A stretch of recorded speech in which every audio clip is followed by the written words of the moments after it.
Gracias, asambleísta. Tiene la palabra asambleísta Marisol Peñafiel.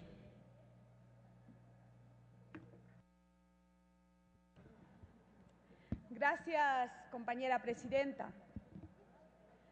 A mí me parece que el debate del Código Penal primero tiene que actualizarnos a los ciudadanos y a las ciudadanas en su verdadero contexto. Yo quiero hacer una puntualización, señora presidenta. Siempre he sido crítica.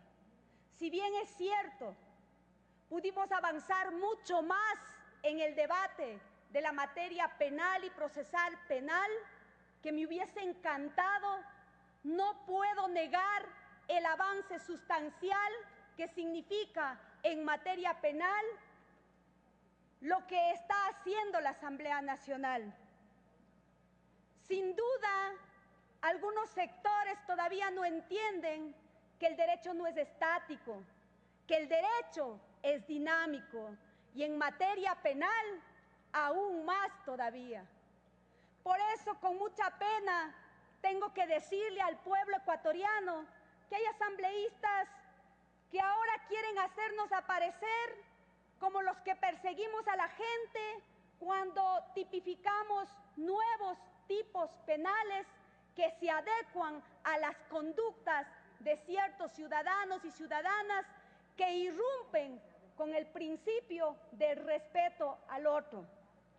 ¿A alguien se le ha ocurrido decir que el Código Penal ahora les dice delincuentes a los constructores, les dice delincuentes a los transportistas y les dice delincuentes a los médicos? No, señora. El Código Penal, en materia general, el concepto elemental, no es otra cosa que ese derecho normativo, valorativo, pero que en esencia tiene una función, que es conservar el orden social y la paz. Y además nos dice uno de los grandes tratadistas del derecho que su naturaleza, obviamente, es sancionadora. Y aquí igual se establece que cómo es posible que el transportista nos sale a matar. Por supuesto que nos sale a matar, porque ningún transportista, ni nosotros que tenemos un vehículo, tomamos un vehículo para matar a una persona.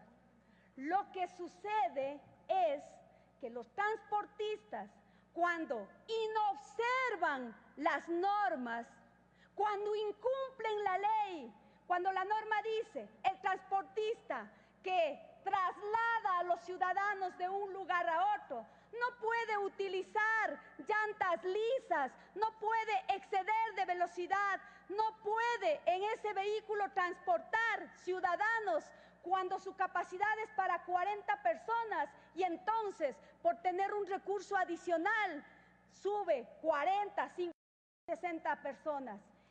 Ese es el tipo penal que estamos estableciendo en el Código Penal.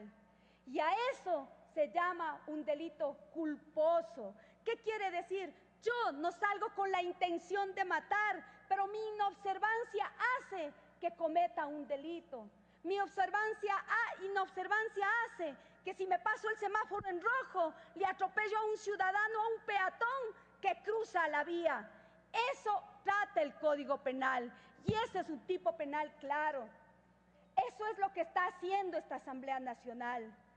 Quiero igualmente decir que cuando el principio de legalidad y de la presunción de inocencia que ratifica este Código Penal y que avanza aún más cuando establece un sistema de protección integral a las víctimas del delito, porque las víctimas en el proceso penal jamás fueron tomadas en cuenta.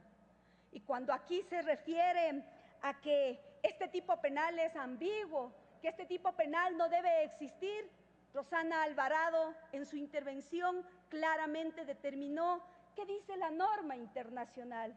Pero yo voy a referirme a uno de los tratadistas, no el argentino que señaló nuestra compañera, sino aquel que determinó que era necesaria la tipificación del delito de la mala práctica médica y que el derecho constitucional que adoptó el Estado ecuatoriano bajo un bloque de neoconstitucionalismo va mucho más allá cuando dice la mala práctica profesional.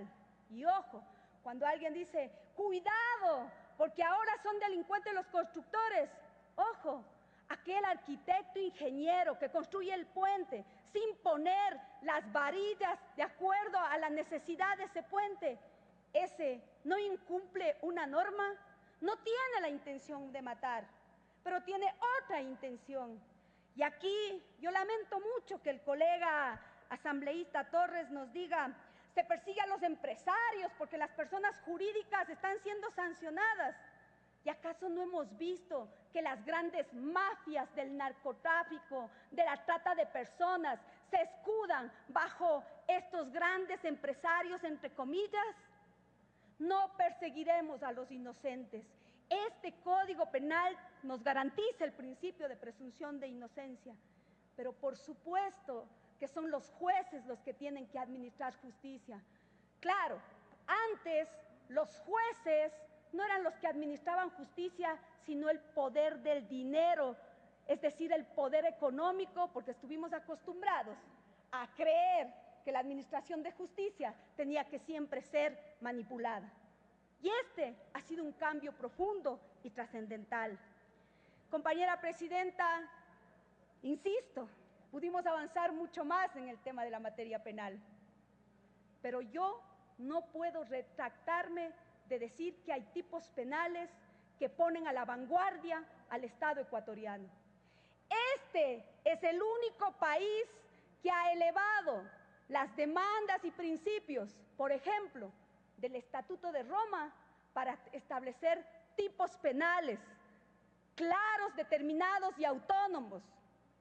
Este Código Penal establece y tipifica tipos penales autónomos como la trata de personas, como el tema de la explotación sexual quedaba en la impunidad y que se vinculaba a redes del narcotráfico. ¿Cómo no reconocer el avance en materia penal del principio del derecho penal de las mujeres? No hay un retroceso. Creo que también hay que reconocer cómo el tema de los delitos electrónicos, seguro que en la época de mis abuelos y en la época en la que vivió mi madre, en que la palabra estaba por encima de todo, en que la carta y el telegrama servía y no era violentado, pero ahora hay otros mecanismos por los cuales se roba, se estafa, se delinque y por lo tanto era necesario tipificar esos temas penales. Y sin duda, en el tema de rehabilitación, que nadie lo ha tomado en cuenta, creo que es la gran apuesta de este Código Penal, para entender el poder punitivo del Estado, pero también para entender que esa intervención del Estado tiene que tener una respuesta y dice que tiene que entregar a la sociedad seres humanos rehabilitados o reinsertados. Yo no parto de ese principio porque creo que siempre son parte de la sociedad, pero sí le apostamos a un sistema integral y sin duda el reto fundamental de garantizar los principios de justicia especializada en el tema de adolescencia también da cuenta de un salto importante de cómo el sistema de medidas socioeducativas es aplicable en este país. Tiene un minuto, porque lo que ha fallado es la aplicación de esas medidas socioeducativas y también el sistema de política criminal ausente de los estados, de la política de los gobiernos de turno, porque ¿quién invierte en un delincuente? Del indeseable, del que hay que refundirle. Pero ojo, algunos ya dirán, son los garantistas que defienden delincuentes. No, la Constitución en el artículo 77 garantiza los principios para aquellos que infringen la norma ser respetados con un tema del debido proceso, la presunción de inocencia, pero también a la víctima, que el Estado lo represente. Eso es en sí este tema del Código Penal.